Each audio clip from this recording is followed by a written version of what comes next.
하나님의 아들이신 우리 주님께서 우리를 위하여 이 땅에 오셨고 또 십자가에 못 박혀 죽으심으로 말미암아 우리가 죄 사함을 얻고 하나님의 자녀가 되어 살아가게 하시니 참으로 감사합니다.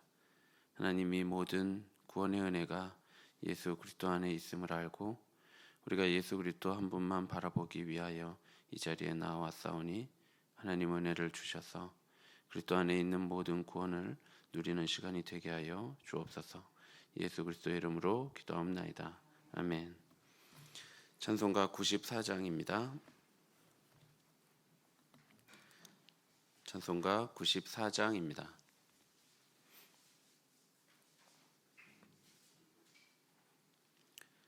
함께 94장 함께 찬송하겠습니다.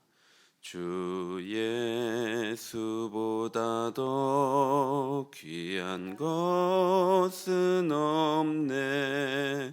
이 세상 부귀와 바꿀 수 없네. 영죽을 내 대신 돌아가신 그 놀라운 사랑 잊지 못해. 세상 즐거움 다 버리고 세상 자랑 다 버렸네. 주 예수보다 더 귀한 것은 없네. 예수밖에는 없네. 주 예수보다 더 귀한 것은 없네. 이 세상 명예와 바꿀 수 없네. 이전에 즐기던 세상 일도 주 사랑하는 맘 뺏지 못해. 세상 즐거움 다 버리고 세상 자랑 다 버렸네. 주 예수보다 더 귀한 것은 없네. 예수밖에는 없네. 주 예수보다 더 귀한 것은 없네.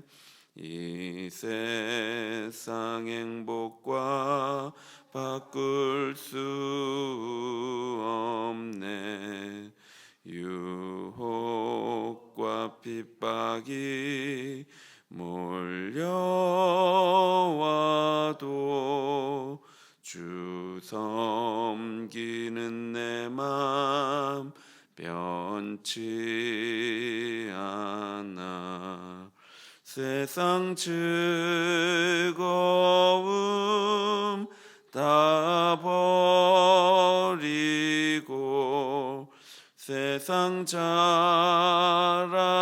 다 버렸네. 주 예수보다 더 귀한 것은 없네. 예수밖에는 없네. 히브리서 1장 1절 5절에서 14절 말씀입니다. 성경 말씀은 히브리서 1장 5절부터 14절까지 말씀입니다.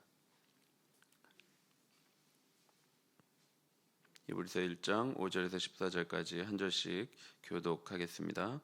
하나님께서 어느 때에 천사 중 누구에게 너는 내 아들이라 오늘 내가 너를 낳았다 하셨으며 또다시 나는 그에게 아버지가 되고 그는 내게 아들이 되리라 하셨느냐.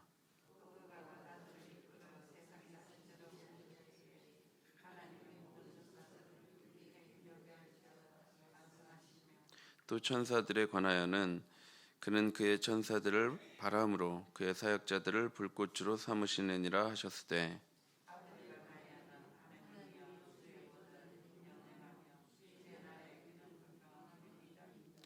주께서 의를 사랑하시고 불법을 미워하셨으니 그러므로 하나님 곧 주의 하나님이 즐거움의 기름을 주께 부어 주를 동류들보다 뛰어나게 하셨도다 하셨고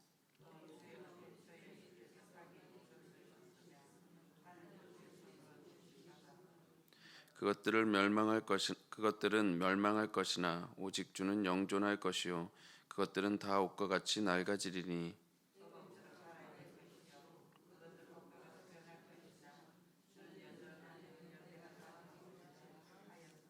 어느 때 천사 중 누구에게 내가 내 원수로 내 발등상이 되게 하기까지 너는 내 우편에 앉아 있으라 하셨느냐. 모든 천사들은 섬기는 영으로서 구원받을 상속자들을 위하여 섬기라고 보내심이 아니냐. 아멘. 히브리서 기자는 1장 1절에서 4절에서 하나님의 마지막 계시이신 예수 그리스도의 뛰어나심에 대하여 말했습니다. 그리고 4절에서 그가 천사보다 훨씬 뛰어남은 하나님의 아들이라는 아름다운 이름을 받았기 때문이라고 말했습니다. 히브리서 기자는 이제 1절에서 4절의 주장을 구약 성경을 근거로 하여서 5절에서 14절에 되풀이하고 있습니다. 그 중심 주제는 아들이신 그리스도가 천사들보다 뛰어나시다는 것입니다. 그리스도는 천사들보다 뛰어나신 분입니다. 왜냐하면 구약 성경이 그분을 하나님의 아들이라고 증언하고 있기 때문입니다. 히브리서 기자는 구약 성경이 예수 그리스도를 하나님의 아들이라고 일관되게 주장하고 있음을 구약 성경을 하나하나 인용하면서 보여주고 있습니다. 그런데 한 가지 우리가 궁금한 것은 왜 히브리서 기자가 그리스도와 천사들을 비교함으로써 그리스도의 우월성을 입증하고 있는가 하는 것입니다. 왜 하필 천사인가 하는 것이죠. 학자들은 이에 대해서 다양한 답을 내어놓았습니다. 어떤 학자들은 당시 초대교회 안에 천사 숭배가 있어서 잘못된 생각을 교정하고자 했다고 말하고, 또 어떤 학자들은 천사들이 예배 때 중보하는 역할을 했기 때문에 한다고 생각하는 사람들이 있었기 때문에 예수님의 우월성을 천사와 비교했다고 말합니다. 그런데 이런 주장보다는 히브리서에서 그리스도와 천사를 비교하는 이유는 율법과 관계가 있어 보입니다. 2장 2절에 보면 천사들을 통하여 하신 말씀이라는 언급이 나옵니다. 이 말씀은 옛 언약, 즉 율법과 관계된 말씀으로 읽힙니다. 따라서 천사들을 모세의 율법을 받아 전달한 중개자로 묘사하고 있는 것이죠.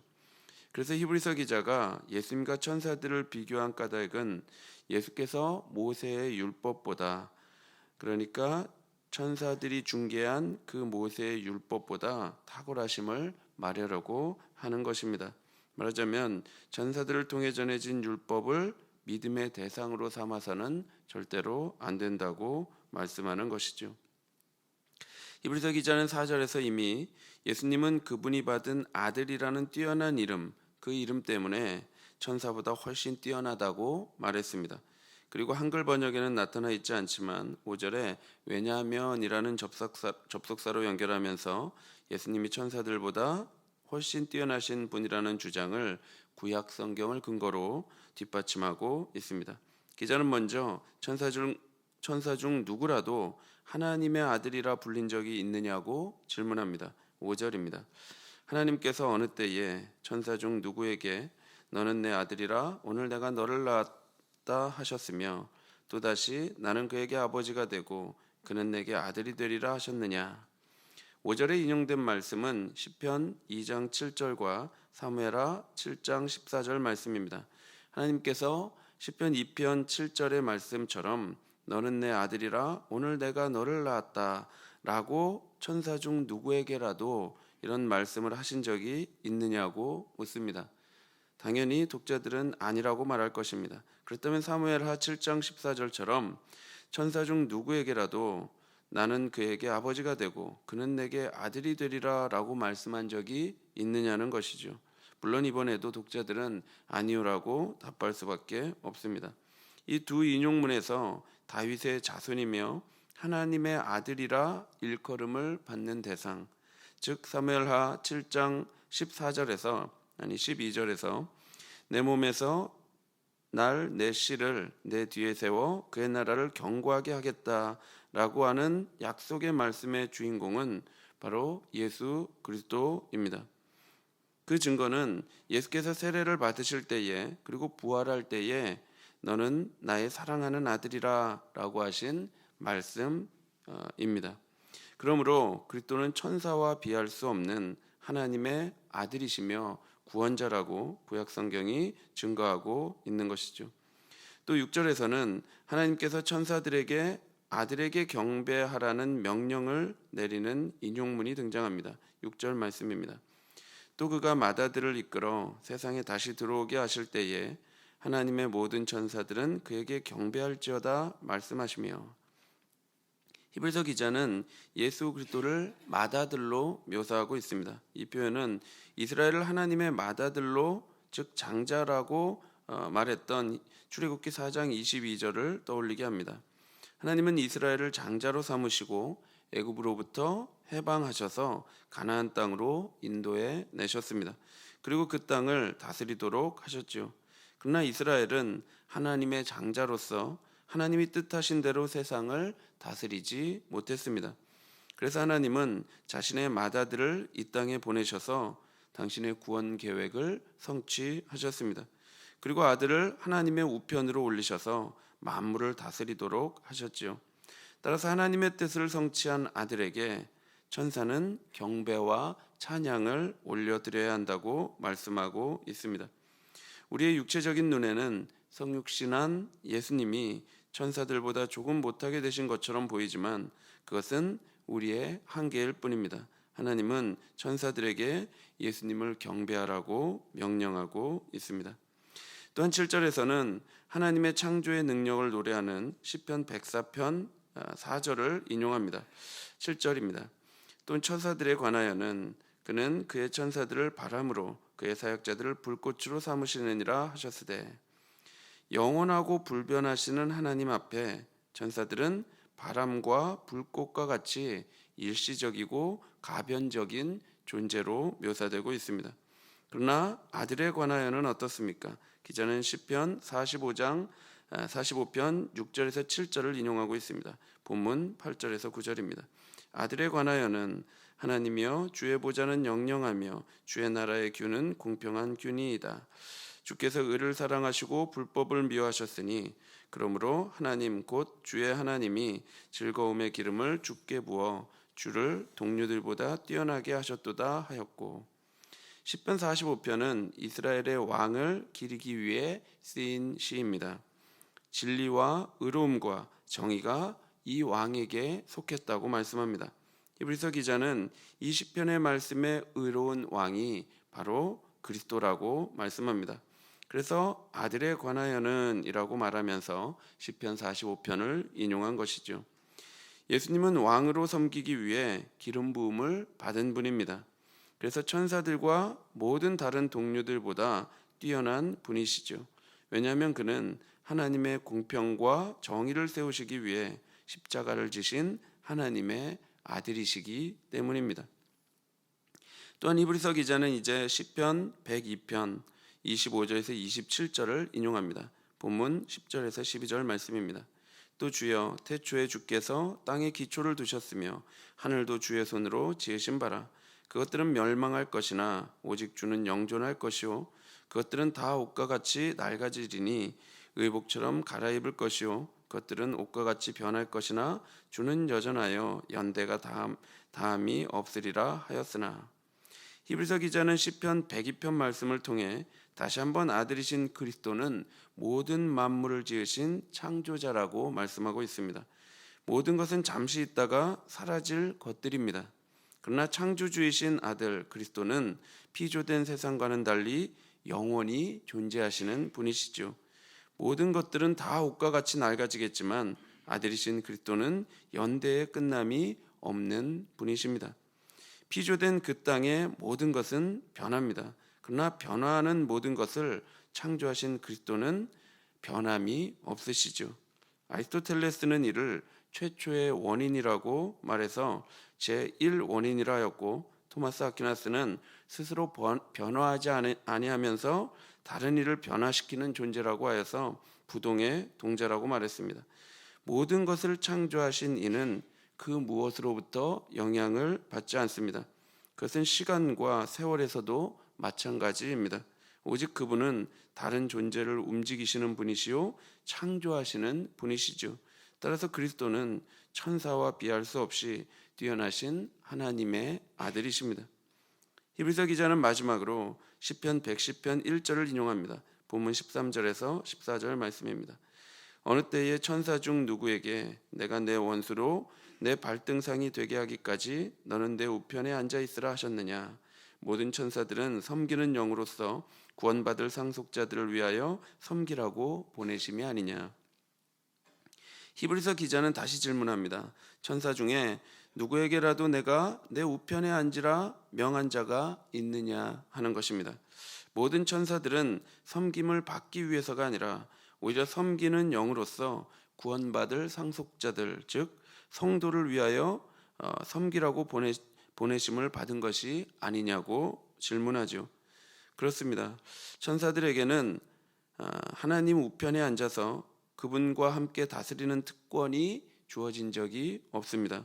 시편 110편에서 주님은 제사장이자 왕으로 묘사되고 있습니다.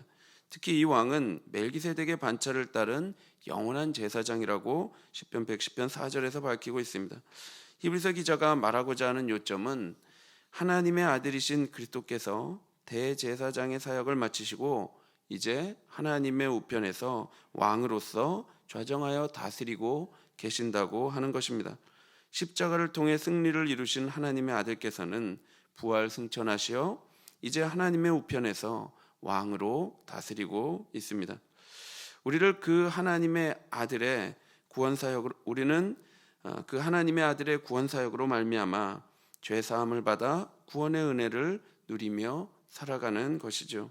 따라서 우리를 구원하시고 지금도 그 구원을 이루어 가시며 마침내 구원하실 하나님의 아들이신 그리스도를 우리는 섬기고 예배해야 하는 것입니다.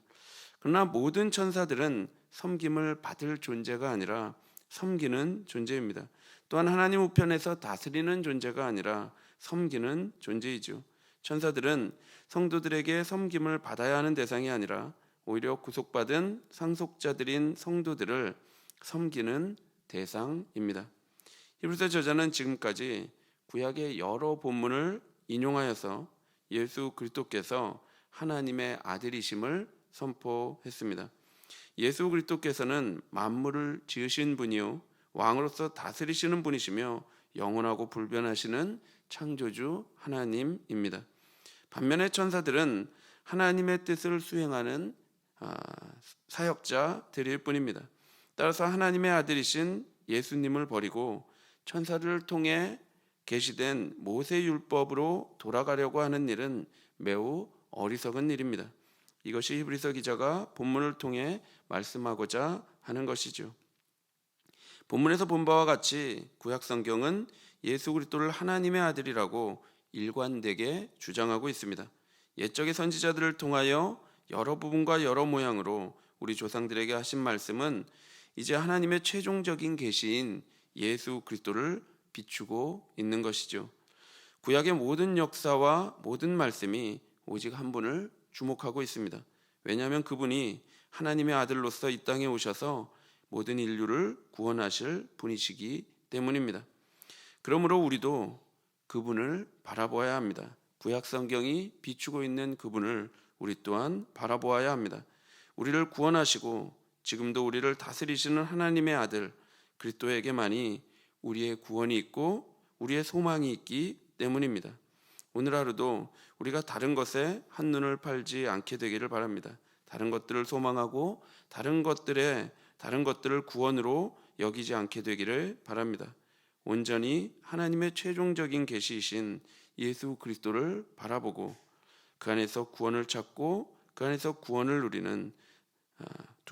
누리며 살아가는 모든 성도들이 되기를 간절히 바랍니다. 기도하겠습니다. 하나님 아버지, 우리 주님께서 우리 구원의 모든 것이요 모든 만물의 창조자이심을 우리가 본문을 통해 배웠습니다. 하나님 아버지, 따라서 우리가 예수 그리스도를 바라볼 때만이 온전한 구원을 누릴 수 있고 오직 예수 그리스도 안에서만이 온전한 평강과 기쁨과 자유를 누릴 수 있음을 깨닫습니다. 하나님 아버지, 오늘도 우리가 구원자이신 오직 예수 그리스도 한 분만을 바라볼 수 있게 하여 주옵소서. 그래서 예수 그리스도와 동행하며 주께서 주신 그 구원을 누리며 살아가는 주 안의 모든 백성이 될 수 있도록 하나님 인도하여 주옵소서. 예수 그리스도의 이름으로 기도하옵나이다. 아멘. 하늘에 계신 우리 아버지여, 이름이 거룩히 여김을 받으시오며 나라의 마옵시며 뜻이 하늘에서 이룬 것 같이 땅에서도 이루어지이다. 오늘날 우리에게 일용할 양식을 주옵시고 우리가 우리에게 죄 지은 자를 사하여 준 것 같이 우리 죄를 사하여 주옵시고 우리를 시험에 들게 하지 마옵시고 다만 악에서 구하옵소서. 대개 나라와 권세와 영광이 아버지께 영원히 있사옵나이다. 아멘. 예수 그리스도를 바라보고 그분 안에서 구원을 찾고 누리는 성도가 되기를 기도하시고, 고난 중에 있는 성도들을 위해 기도해 주시고 주일학교 겨울 사역을 위해 기도해 주시고 개인적으로 기도하시기 바랍니다.